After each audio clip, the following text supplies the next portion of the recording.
Aujourd'hui, je suis très contente de vous retrouver pour une nouvelle vidéo sur la fatigue et la baisse de vitalité que l'on peut ressentir passé le premier trimestre de l'année. Là, on est en fait en début mars et cette période, en général, c'est la période où on commence vraiment à en avoir assez de l'hiver, où là, ça commence à être très compliqué. C'est-à-dire que la première partie de l'hiver, en général, c'est génial. Il y a Noël, on voit tout le monde, c'est les premiers froids, donc c'est cool. Tout le monde a encore cette énergie, tout le monde est content. Et puis, arrivé en janvier, on sent que déjà ça commence à baisser au niveau de la vitalité, je dirais particulièrement après la première quinzaine de janvier. Et puis, ça décroît comme ça jusqu'à ce que les beaux jours, en général le mois de mai, arrivent. Bon, pour les congés qui sont vraiment très importants à cette période, mais aussi pour des événements évidents comme le retour au beau temps, tout ça. Donc, en général, c'est la période, là, mars, je dirais fin février, mars, avril, où on est vraiment dans une baisse de vitalité générale, une fatigue et puis un ras-le-bol un peu général de l'hiver. Donc, j'avais envie de faire une petite vidéo là-dessus, puisque en fait, je voulais vous expliquer pourquoi ça pouvait arriver ce type de période et ce type de sensation. Alors, comme je vous le disais, on sort de l'hiver, donc on a passé Noël, le repas très très copieux, très diététique en général, puis le premier de l'an qui est un peu comment dire, une répétition de ce repas de Noël, et puis ensuite on enchaîne évidemment sur la galette des rois, la crêpe en février, il y a tout ce qui est gâteau aussi, friture, bottereau, tourtisseau, enfin ça change de nom à chaque fois qu'on change de région, mais par contre le mal est le même partout.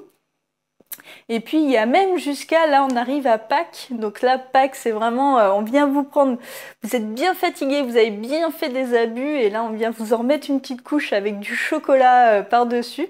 Donc moi j'adore le sucré, et comme tout le monde je mange aussi ce genre d'aliments sucrés de temps en temps. Mais par contre, je trouve que c'est la période où d'un point de vue nutritionnel, c'est très compliqué finalement de garder de l'énergie et d'être en forme avec tout ce challenge de sucre. Donc là, ça, additionné au fait que souvent, dans les mois en hiver, on va être un petit peu plus malade, on va prendre des médicaments. Comme c'est aussi des moments très festifs, on boit un peu plus d'alcool. Bref, toutes ces choses vont faire que le travail de votre foie va être vraiment surchargé et bien souvent il n'arrive plus à suivre, ce qui fait que c'est un moment où il va vraiment emmagasiner un certain nombre de toxines, de graisses à l'intérieur, et c'est ce qui va ralentir son fonctionnement et qui va faire que vous allez vous sentir nettement plus fatigué, vous allez avoir un sommeil plus compliqué, vous allez avoir des troubles digestifs plus importants à cette période-là, des soucis de peau, des ballonnements, toutes ces choses en fait qui vont arriver un petit peu plus à ce moment de l'année et qui sont vraiment des signes de surcharge de travail hépatique et qui finalement mettent en évidence que votre organisme est fatigué.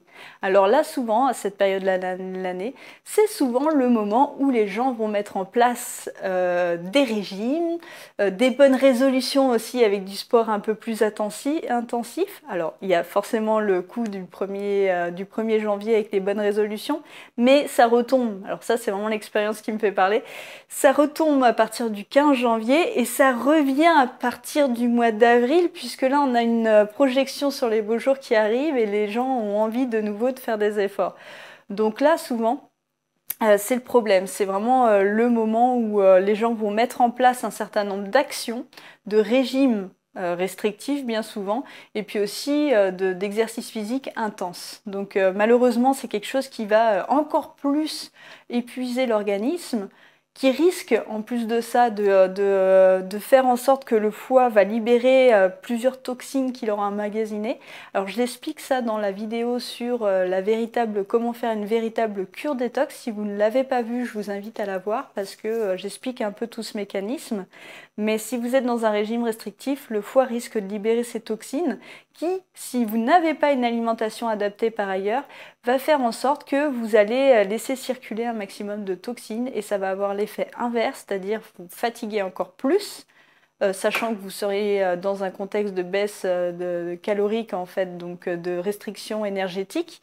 Donc tout ça cumulé va faire que vous allez sans doute avoir du mal à tenir vos engagements sur la durée et finalement bien souvent abandonner et puis donc on se retrouve avec toutes les conséquences, la reprise du poids, l'altération de l'image de soi, donc toutes ces choses qui à la base sont complètement contre-productives. Donc moi, ce que je propose en fait à mes patients et que je pense qu'il est intéressant de faire dans ces cas-là, finalement, ce n'est pas de rentrer dans un régime immédiatement, mais plutôt, quand je parle de régime, je parle plutôt de rééquilibrage alimentaire, revenir sur une alimentation qui est plus adaptée. Mais ce que je pense qui est vraiment pertinent de faire, c'est une cure détox, une vraie cure détox qui permet en fait de nettoyer l'organisme et de repartir sur des bonnes bases. Le fait de faire une cure détox, ça va avoir plusieurs bienfaits. Alors d'une part, ça va vous permettre de regagner en vitalité, en énergie, tout simplement parce que le foie, c'est l'organe clé dans plusieurs métabolismes. Donc le fait de stimuler son fonctionnement va faire que votre organisme globalement va bien mieux fonctionner sur plusieurs aspects. Donc vous allez gagner en vitalité, vous allez gagner au niveau du sommeil, vous allez gagner aussi au niveau des troubles digestifs, puisque la plupart des ballonnements, plusieurs types des ballonnements peuvent s'expliquer par un foie qui fonctionne moins bien. Et puis ensuite, ça va être l'occasion également de faire un reset alimentaire et de repartir sur de bonnes bases, puisque là, vous ferez une coupure obligatoire avec certaines habitudes qui ont pu être mises en place depuis Noël. De mauvaises habitudes, bien sûr. Alors, ce que moi je vous conseille de faire dans ces cas-là, c'est tout d'abord de vous former sur une véritable cure détox, ou alors de trouver une méthode qui soit vraiment efficace et sérieuse, puisqu'il y a énormément de choses qui circulent sur la question et qui sont absolument farfelues et sans intérêt.